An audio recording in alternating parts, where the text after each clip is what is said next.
Everyone to get settled in. We're also live on our Facebook group on Montessori Thrive. So if you're joining us on our Facebook group, welcome. If you're joining us on Facebook, you can use the comment section there to ask any questions. We'll make sure they're addressed. If you're joining us here on Zoom, welcome to our Montessori Thrive Leadership Town Halls. We host these every Thursday from 1:30 to 2:30 p.m. Eastern Time as a space for Montessori leaders to come together and discuss various school leadership topics and just about things in the Montessori space. We feel it's important for you all to have a space where you can connect with other school leaders and administrators to just discuss things like marketing or other school strategies. And oftentimes we'll also invite speakers to come and share their expertise and experience with the wider Montessori leadership community. This week, we're joined by Cara Zelas. She's actually been at one of our town halls before last year, and it was fantastic. Her work with SEL is really amazing, so we're happy to have her here as SEL ties in so beautifully into the Montessori space. She's put together a presentation for you. I'll go ahead and let her take it from here. And again, if you have any questions throughout the presentation, feel free to utilize the chat. We'll make sure everything is addressed. All right, Cara. Hi, everyone. Thank you so much for joining us today. I'm excited to be here and share some information about how you can build bridges and strengthen that school-home connection through social and emotional learning. So this presentation explores the vital role that social and emotional learning, or SEL, plays in strengthening those connections between school and families. We are going to explore effective strategies for fostering collaboration between educators and parents, promoting emotional intelligence in children, both at school and in the home, to really create that supportive environment where students can thrive academically and emotionally. We're going to learn about SEL principles and how that can bridge that gap between school and home to nurture well-rounded, resilient, and emotional intelligent learners. This topic really emphasizes that importance of involving parents in SEL initiatives, providing them with the practical tools and resources, and encouraging a shared commitment to nurturing social and emotional and academic development. A little bit about me. I'm an educator. I'm a social and emotional learning expert. I'm also an early childhood Montessori teacher. I trained at Westside Montessori School in Manhattan. And I'm also the founder of Big World of Little Dude, which is an educational platform teaching young children 3 to 7 social and emotional skills, things like kindness, manners, empathy, respect, growth mindset, and many other foundational competencies. And I deliver this through a book series and a literacy-based program called the Humankind Curriculum. And this is based on my dog, Little Dude, which you can see in the picture. He's a therapy dog, and we've been volunteering with the Good Dog Foundation in our 11th year. And it's this experience of being a therapy team that really emphasized the value of being kind. And I was really motivated by the desire to instill this idea of kindness in the early childhood Montessori classroom that I was teaching in. So I began bringing Little Dude into the classroom, and it was a really transformative aha moment. You know, we teach children ABCs and 1, 2, 3s in a really explicit way, but why aren't we explicitly teaching life skills like empathy or respect or manners or growth mindset? So really this set me on this path of exploring social and emotional learning, where really robust research consistently highlights positive outcomes for all children. So really fueled by this conviction and purpose, I created this book series and curriculum dedicated to teaching social and emotional skills in a really impactful manner. Yeah, and it's, Big World of Little Dude offers engaging resources for parents to use at home through the book series and activity ideas, and then for teachers in the classroom. So really, to foster connections between home and school through social and emotional learning framework, it is really important and essential to instill SEL principles from teachers to the administration. So this involves cultivating a profound understanding of SEL, guiding teachers to embody SEL by enhancing their own EQ, and providing support throughout this transformative process. So it's like only when these elements are established can you really begin to build those authentic bridges between home and school. So without this foundational work and laying this foundational groundwork, the likelihood of success in building meaningful connections diminishes. So really, it's up to us to do the work before we can expect parents to do the work, and then, having the children really benefit. So I'm going to sort of briefly define social and emotional learning. It's the process that focuses on helping students to develop the knowledge and the attitudes and skills to manage their emotions, set goals, show empathy for others, establish those positive relationships, make responsible decisions. So SEL helps students become more self-aware, better equipped to navigate their social environment. It also really helps them develop that ability to recognize their own feelings as well as, those of others, in order to build those strong relationship in interpersonal skills. And the 5 core competencies of SEL are self-awareness, self-regulation, social awareness, responsible decision-making. And if you are curious to learn more about SEL, you can head over to CASEL, which is the Collaborative for Academic, Social and Emotional Learning, at casel.org. And really, there's so many amazing resources that they do offer to schools. So it's really important that we recognize the benefits of SEL, and that's crucial for sort of comprehending the significance of its implementation into the classroom. So the why are we teaching SEL? Why is it important? So it's really recognizing those positive impacts on students' social and emotional well-being, their interpersonal skills and academic performance.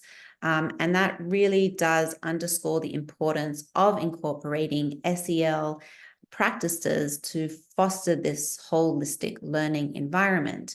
So SEL really equips students with, those essential life skills that help them contribute to a positive and inclusive school climate, emphasizing the integral role that of their educational experience. So I'm just going to briefly go over some benefits of SEL. So there's improved academic performance. So studies have shown that students who participate in SEL programs have better academic achievement and higher graduation rates than those students who do not participate. There's increased self-awareness and self-regulation. So SEL programs can really help students understand and manage their emotions, set and achieve positive goals, and make responsible decisions. This can lead to better classroom behavior and improve relationships with their peers and adults. It can also really help and improve mental health. We all know that, our kids are going, maybe not our really young kids, but there's definitely a mental health crisis happening at the moment. And I think SEL can really help with this. So they can really promote positive mental health by helping students developing those coping strategies for stress and other challenges. Because really, as teachers, we want to sort of give our students the strategies for them to help themselves, because the adults are not always going to be in the room. So SEL can really help with mental health. It can also reduce problem behavior. So they can reduce sort of levels of absenteeism, violence, and just general classroom disruption, because kids feel like they're part of a classroom community and they feel safe within their classroom environment. It can also improve relationships. So it can give students skills to develop and build and maintain positive relationship with their peers. And I think as we go further into younger children using technology, I think those personal, social skills are going to be so imperative to help our children communicate with others and maintain healthy relationships. So SEL programs also help with understanding, having a greater understanding of empathy and how other people, have different perspectives and understanding different perspectives. It can lead to improved classroom culture. So it can create a positive school culture where students feel safe, they feel respected, and they feel engaged.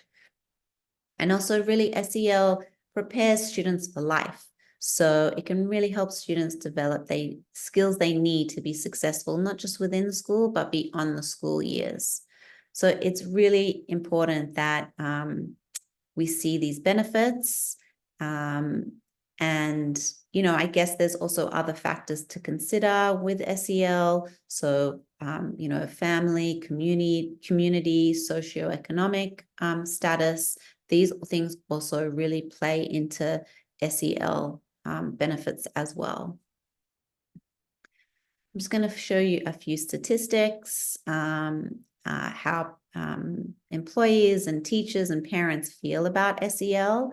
There's so much research supporting SEL in the classroom, and it's really been extensively studied, especially in the last few years. And generally, the research found is that they're effective at promoting positive student outcomes. So studies have shown that SEL programs can lead to improvements in social and academic achievement and just that overall well-being. One meta-analysis of 213 SEL program evaluations found that students who participated in SEL programs had an average 11% improvement in academic achievement and 15% improvement in social and emotional skills compared to students who did not participate in an SEL program. There's another study that was just completed by Castle that students who participated in SEL programs had better academic achievement and fewer behavioral problems. So overall, the research suggests that SEL curricula can be an effective way to improve student outcomes, both academically and emotionally. But of course, we have to sort of note that the effectiveness of SEL programs can vary really depending on so many different factors, the quality of implementation, teacher training, before and after. And also evaluating SEL, like how is it working for your school? So as I said at the beginning, in order to use SEL to bridge the gaps between home and school, we have to have a deep understanding of what SEL is, like what the benefits are. And also we as teachers have to embody SEL as a teacher to authentically teach SEL to our kids and to give tools to our parents. So to effectively teach and model social and emotional learning, teachers must possess a high level of emotional intelligence, or EQ. So this not only enhances their ability to impart SEL concepts, but also enables them to really serve as role models for emotional intelligence in the learning environment. So by cultivating, their own emotional intelligence, educators can create a positive and supportive atmosphere that fosters the development of students' social and emotional skills. So how can we help as administrators? How can we help teachers develop this EQ? So I have some ideas I would love to share with you. So teachers can enhance their own emotional intelligence through various strategies and practices. And here are some ways. So self-reflection, which is a really important part of teaching. I remember in my university degree, there was like a whole subject on reflection. And at the time, I didn't realize like, why are we learning so much about self-reflection? Why is this so important? Well, if we don't reflect as teachers, how can we learn and grow? So I think self-reflection as like a whole school practice is so important. This can be incorporated into like maybe morning meetings, or giving teachers a journal or something where you can support them, that self-reflection process. And also self-reflection of understanding, what are your triggers? What makes you angry or emotional? Or, what are your triggers? So you can have kind of a self-awareness of, okay, if someone does X, I need to like take a deep breath, or I need to walk away. So sort of giving those self-reflection strategies. Another way is active listening. So really practicing that active listening on fully focusing on what others are saying without interrupting, and also like asking teachers to really pay attention to both verbal and nonverbal cues to really start to understand other people's emotions. And cultivating empathy by putting yourself in other people's shoes and understanding of your students and the colleagues that you may work with. So really understanding different perspectives, feelings, and experiences to build those stronger connections. So another way of developing those EQ skills is mindfulness practices. So incorporating mindfulness techniques into your routine to stay present and also manage stress. So, mindfulness techniques can really help teachers remain calm and focused and really face challenging situations that they may face in their classrooms. Continuous learning, so important. So stay informed about, emotional intelligence concepts and theories, maybe attend workshops, offer books to read, or professional development to take to really understand how EQ plays such an important role in being a teacher. Emotional regulations kind of puts it back to that sort of self-reflection and mindfulness practices. So, how are you going to manage your emotions? What skills are you going to use to manage your emotions when you're in the classroom? Conflict resolution, I think this is a really important one of EQ. So how do you develop those skills to resolve conflicts peacefully? Your teachers often encounter conflicts among students or maybe even with parents. So having those conflict resolution strategies is so beneficial. Like what's your school's ethos on conflict resolution? Do you give your teachers strategies on how to manage those difficult situations that are definitely going to arise between parents and students?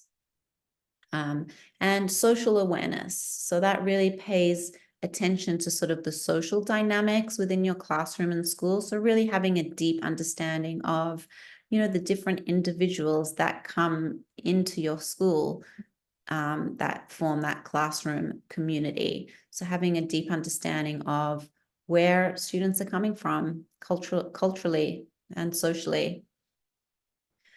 And then collaboration. I think this helps with building EQ. So about like sharing experiences, learning from each other's. It really can provide this valuable insights and strategies for improving EQ in an educational setting.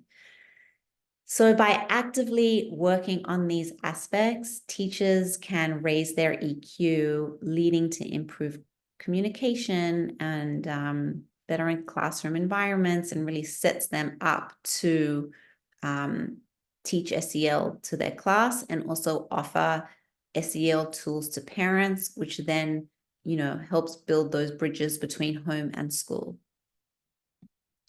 So how do,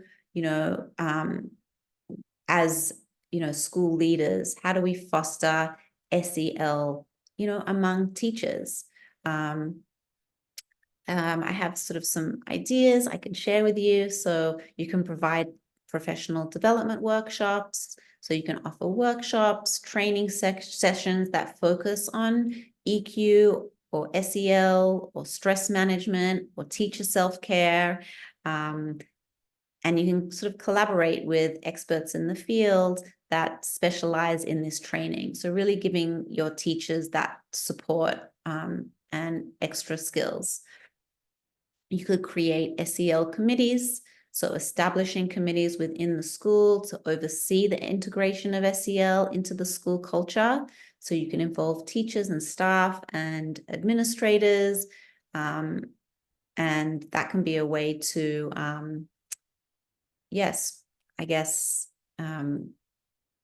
implement SEL into the school culture.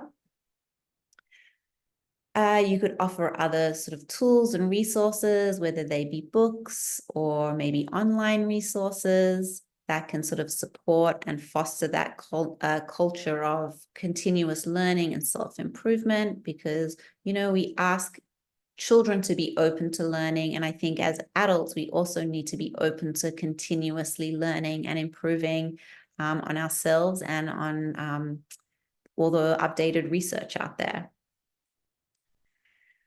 And I think also celebrating and recognizing SEL successes. So acknowledging and celebrating instances where SEL practices have really positively impacted the school community, and recognizing teachers who actively contribute to promoting EQ and general well-being.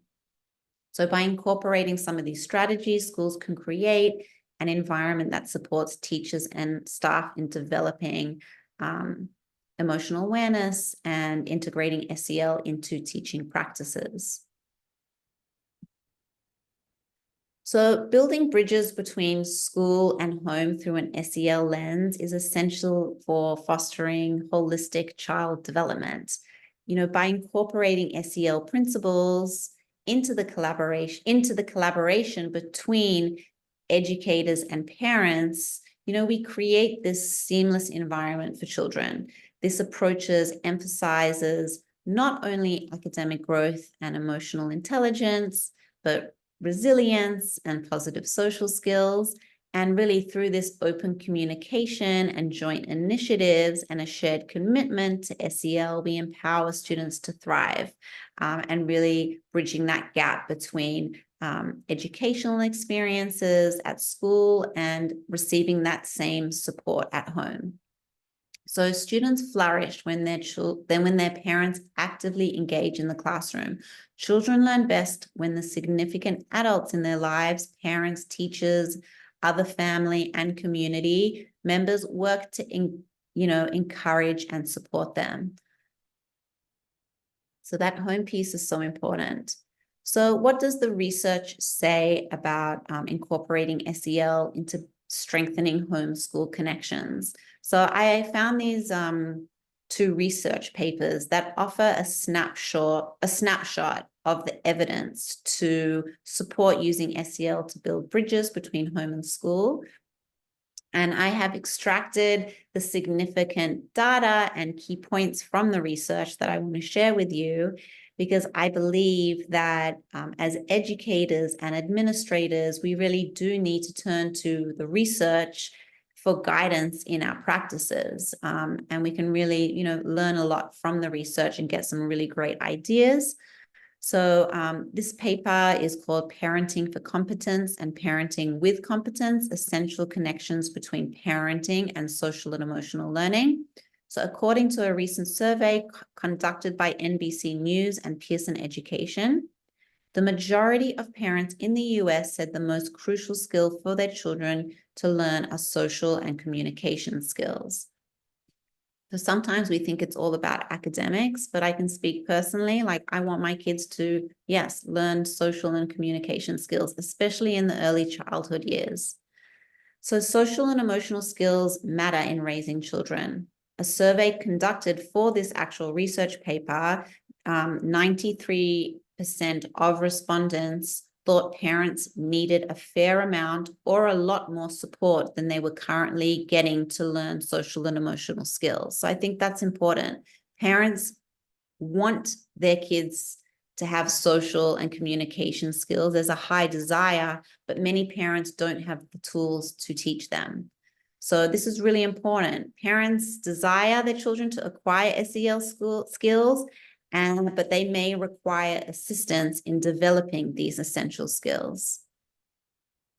And the discoveries in this research prompted the authors of this paper to highlight really critical issues poised for additional investigation. And I wanted to highlight some of these questions as I think they can really help you understand where the gaps lie. So in bridging fields, how can those advancing the research and practice of SEL bring their knowledge from schools to support parents? And maybe these are some questions you can sort of ask yourself. How can new communication channels be developed that link parents and SEL experts? How do SEL researchers and practitioners reach parenting educators to share their knowledge? And thinking about like appreciating the diversity of parenting approaches. Not every parent is going to parent their child in the same way. Every home is different. Every family unit is different. So how can SEL researchers and practitioners learn from the diverse range of rich cultural backgrounds of parents to inform them how we support parents and in turn use that information better to support the diverse range of teachers and classrooms? And also supporting parents in that process of human change. So what resources and supports can be developed to reach a wide range of parents in developing their social and emotional competencies? And, you know, patterns and changes can be difficult and uncomfortable. And so with that in mind, how can we raise awareness of the need for SEL for both children and parents? And how do we engage them in the potentially uncomfortable process of developing these new skills? Like as a parent, you know, you're in your comfort zone. How do we sort of push parents out of their comfort zone to learn new skills? So there's a real pressing need to enhance support for parents by leveraging existing SEL research and practices, and really by making those clear connections between existing SEL terms and parent perspectives. And really this research paper really just sparked further dialogue. It's encouraging questioning and exploring ways to bridge the knowledge gap between SEL in schools and parenting. So I think, as your role as school administrators, how can we extend support to parents? Because you can't bridge that gap between home and school using SEL if parents don't have the tools. So it's crucial to acknowledge that, providing parents with SEL tools might require additional effort, but it's essential to recognize that the outcomes of this effort yield really substantial benefits, not only for the children, but also for the broader school, for the broader school community. There's another research paper that focuses on a concept for implementation. So the last sort of research paper kind of brought up a whole lot of questions of the need for parents to have these tools and how do we give these parents these tools. And this is a sort of a concept of how we can bridge that gap. So it says social and emotional learning curricula are most effective if it's reinforced by parents, thus transferring the skills into everyday contexts. So the cultivation of robust SEL skills is crucial for well-being. While effective, these programs benefit from parental reinforcement to integrate the skills into daily life. So, we teach SEL skills in school, but then how are they incorporated at home? Like, we need that reinforcement at home as well for it truly to stick, because I always think that SEL really does begin at the home. Parents are children's first teachers. This paper does bring up that, unfortunately, traditional SEL approaches struggle to engage parents. So their proposal is by using technology to build that school-home gap in this context. So insights from SEL experts highlight design considerations, emphasizing experiential learning and scaffolding for parents. And they used technology to test out their theory. So this paper was like, try and use technology to support parents learning these vital SEL skills. Like utilizing technology can serve as a means to bridge that gap between home and school. So I've kind of pulled out some ideas of how you can use technology. So one is, which I'm sure many of you are using probably these systems, but I just wanted to create a list. This might be helpful. So like using a learning management system. So for example, Moodle, Blackboard, Schoology. There's parent communication apps. So things like these dedicated apps that you can connect. So you can use them as communication or messaging or email alerts or sending pictures. So things like Seesaw, Blooms, Brightwheel. Then there's apps for educational support. So I don't know how heavily technology-based schools are. Like, I know the Montessori school I'm at is very low tech, but maybe at home parents have different technology uses. So like offering maybe some educational apps that can help with SEL, things like Positive Penguins, Smiling Mind, My Peekaville. There's many. I guess you just have to play around with the ones that you think are authentic to your school community. But you could use educational apps. You could create digital newsletters. This is really easily done in things like Canva, which is actually free for educators. You could offer online parenting workshops, like hosting webinars. So parents can sort of see insights into the curriculum, and you can share information. You can invite guest speakers, and then you can offer digital learning resources. So maybe there's somewhere on your website where you can offer, a range of digital learning resources, whether it is educational websites, online libraries, to support their children outside school hours. So by leveraging this technology, educators and schools can establish effective channels of communication, and again, helping bridge those gaps between home and school, and engaging families, and also giving them the tools. So strategies for implementation. How do we communicate these SEL principles to parents? So what are some additional methods that we can provide, that we can employ to provide parents with SEL tools?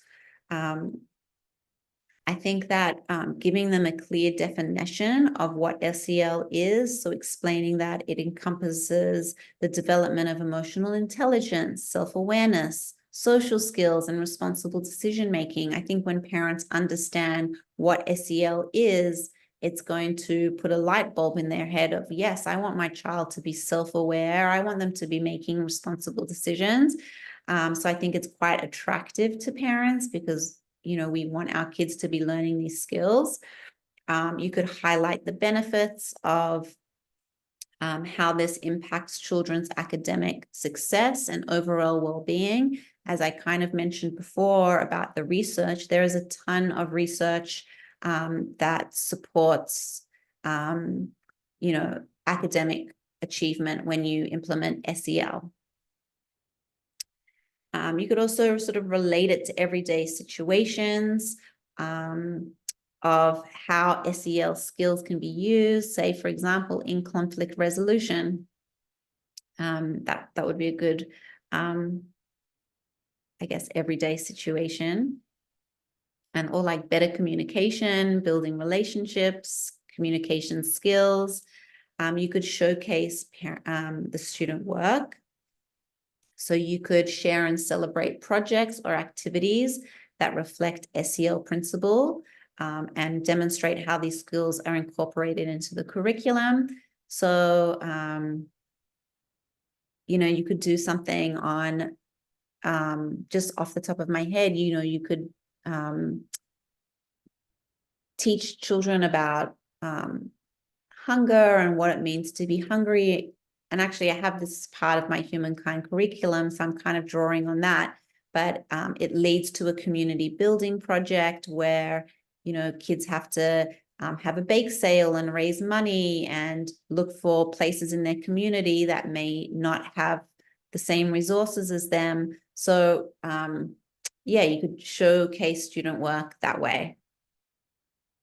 And then obviously address concerns proactively. So sort of address any concerns that parents might have of SEL. I guess SEL is now kind of politicized. So parents might have varying feelings of that. So kind of having those answers ready if parents do have concerns.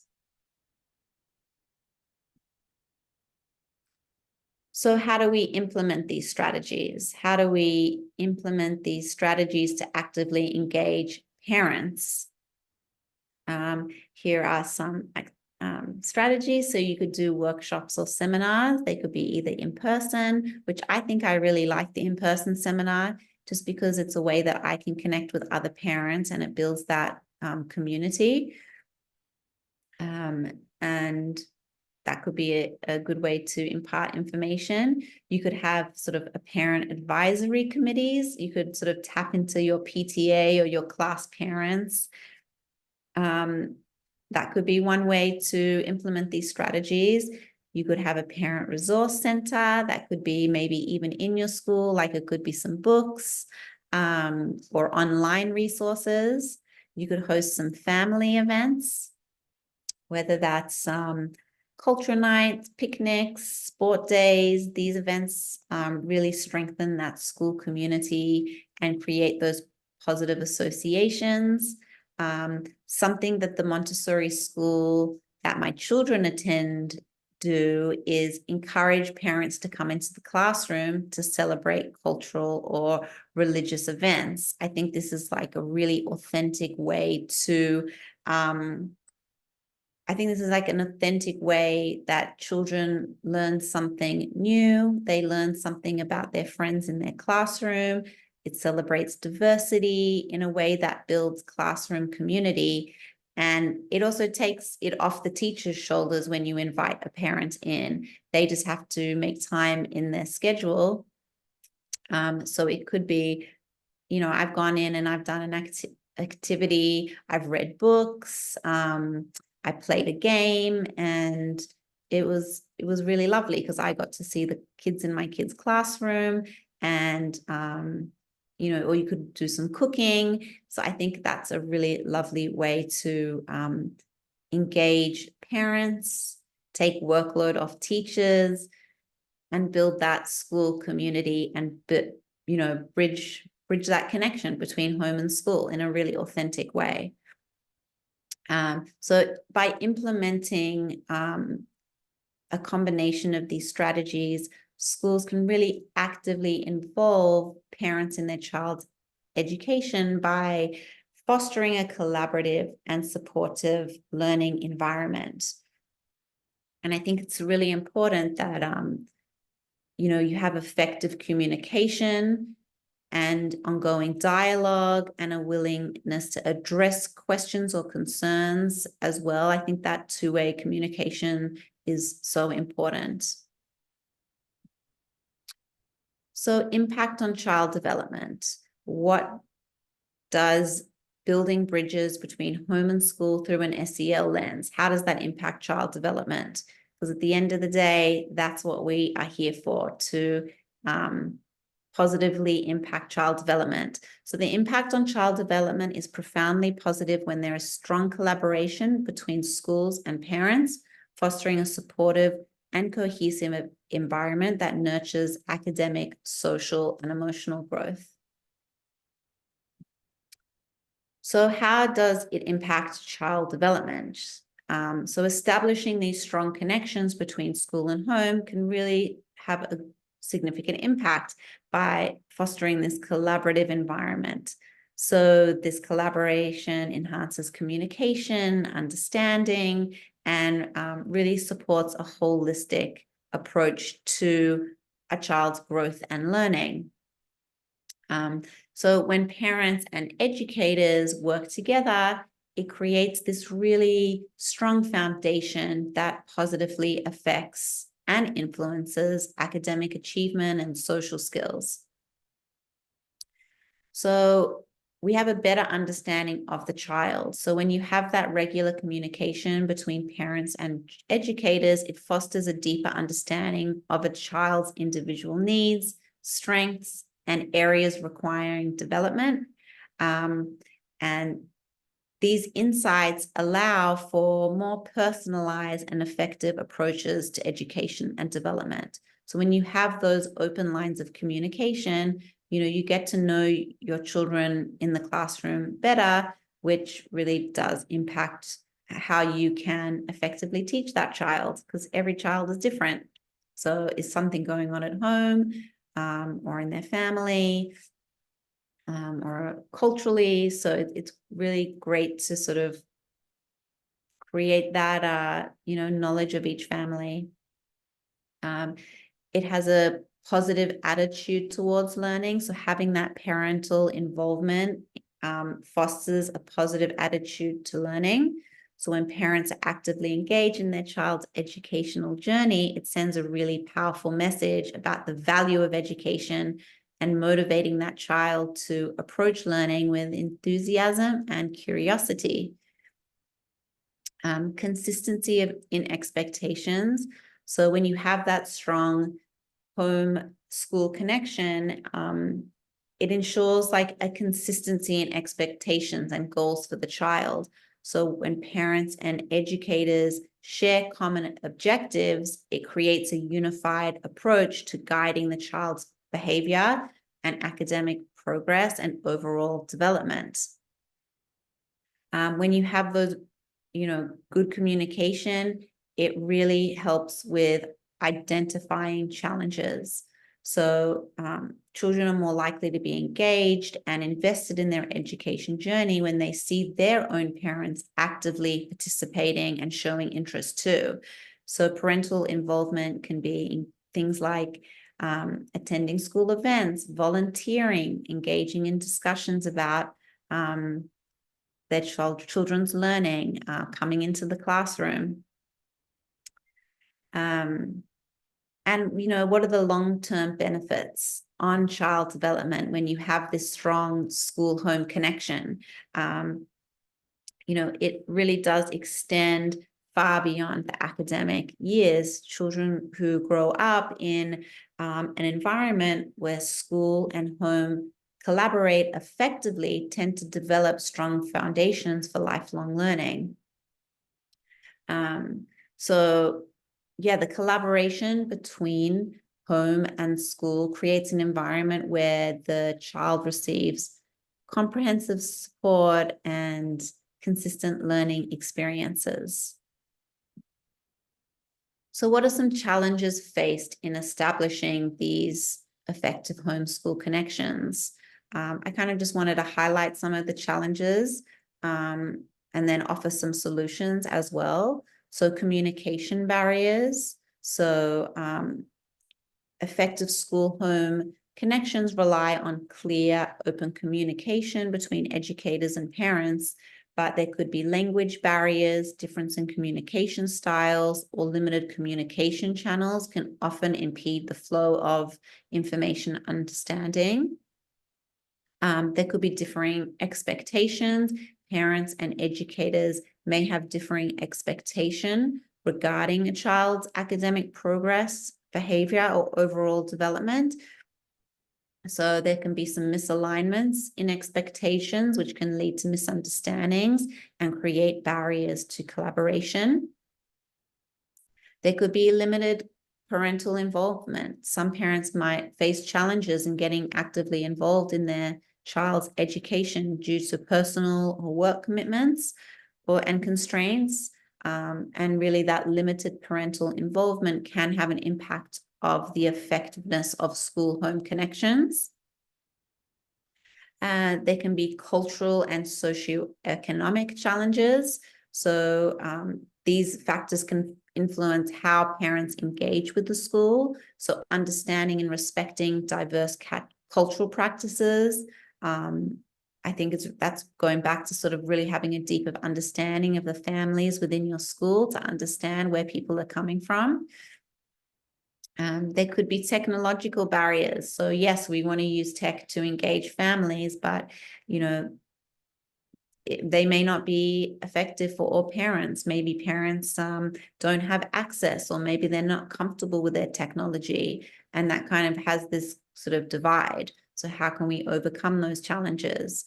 And also I think privacy concerns.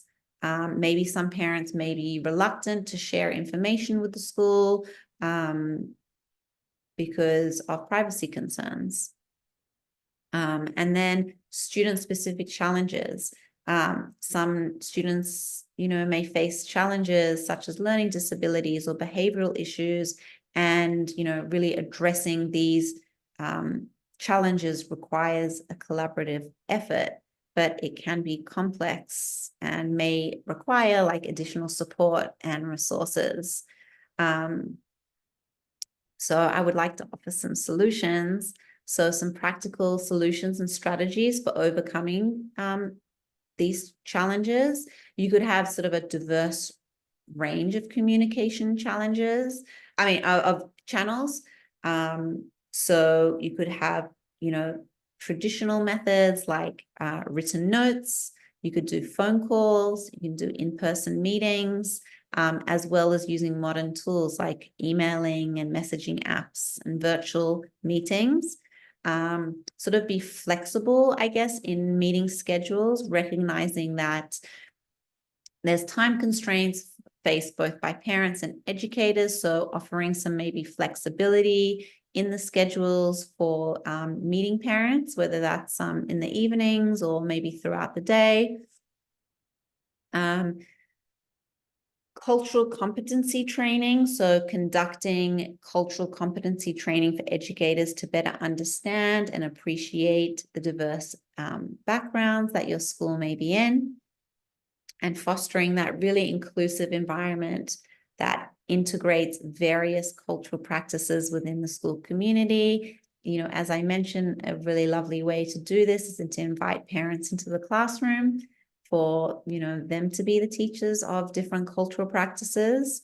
And I have a few more, but I know that I only have 10 minutes left. So what I want to do is I can put some of this information into a file and share them with you so you can sort of refer back to them.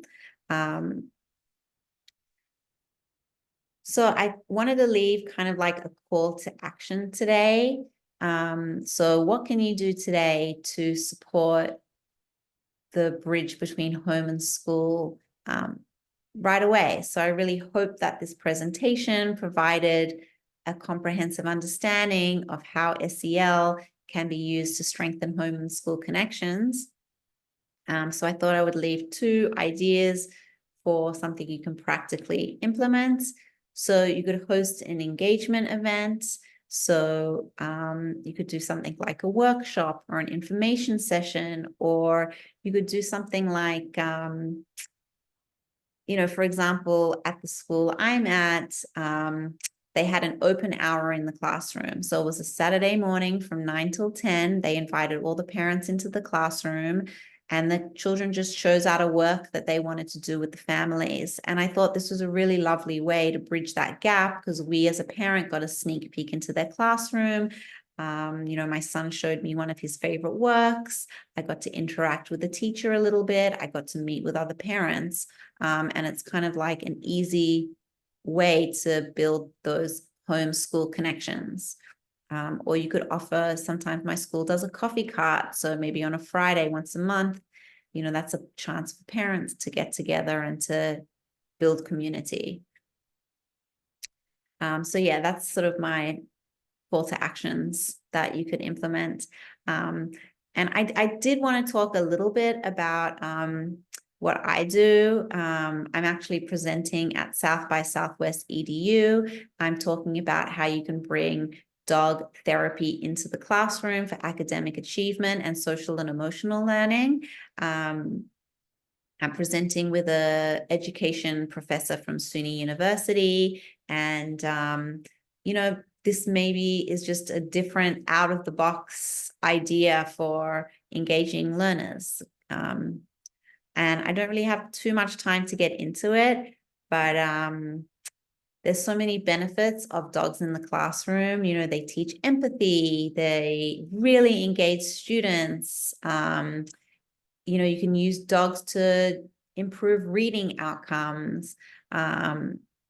Just seeing so many benefits of bringing a dog into the classroom. I'm happy to share some more information through a PDF as well.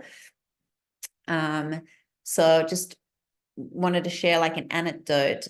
So the first time I brought little dude into the mixed age Montessori early childhood classroom I was teaching in, everyone was so excited, and there was engagement from every child. And like the presence of little dude brought such a unique gift, creating this atmosphere of creativity and joy. And it really marked a first for the children, and it left a long-lasting impression. But there was one child who's really parents expressed that they had this fear of dogs and they were really afraid. And so she sat in the back of the classroom with the teacher. But her initial apprehension gradually transformed into curiosity as she observed her peers interacting with little dude. And throughout the lesson, she inched closer and closer. She overcame her fears, and she actually found so much comfort in the presence of little dude. And that by the lesson's conclusion, she was patting him, she was giving him treats. So, a once really fearful student, really hesitant, became more confident and comfortable with her interactions with little dude. And these dogs can really bring this calming presence and provide a non-threatening environment to foster students' emotional growth and assurance. So yeah, I just wanted to bring that up as a unique idea that you could maybe bring or think about in your classrooms. And I have a few more minutes to just quickly go through a little bit about what I do. So the Humankind curriculum is a turnkey program for teachers to really simply implement SEL into the classroom.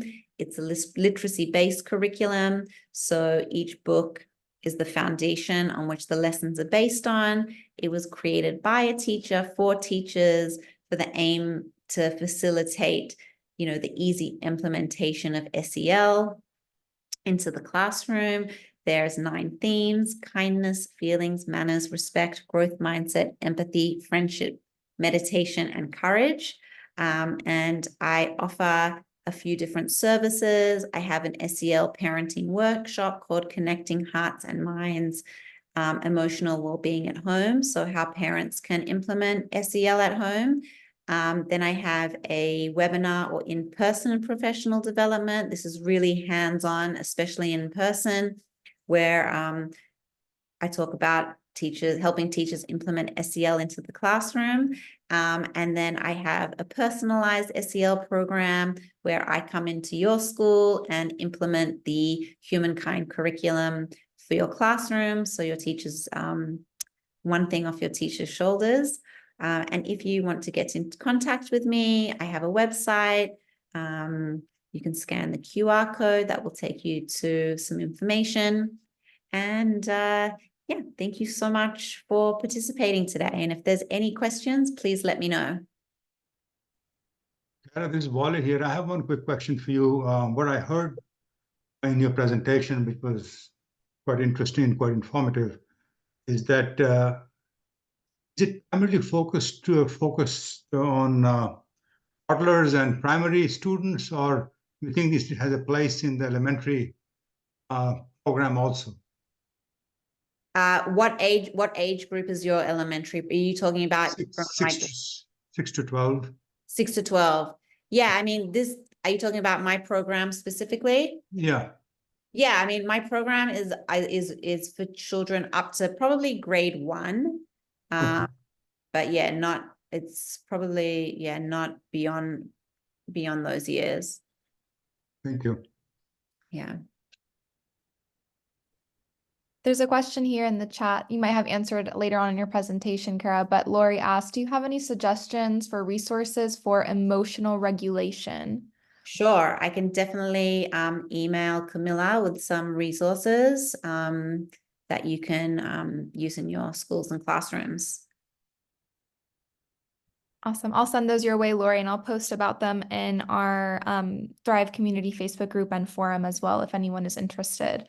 I'm also going to go ahead and share the link again. I know that it was shared in the presentation for Cara's website in case any of you are curious about learning more there.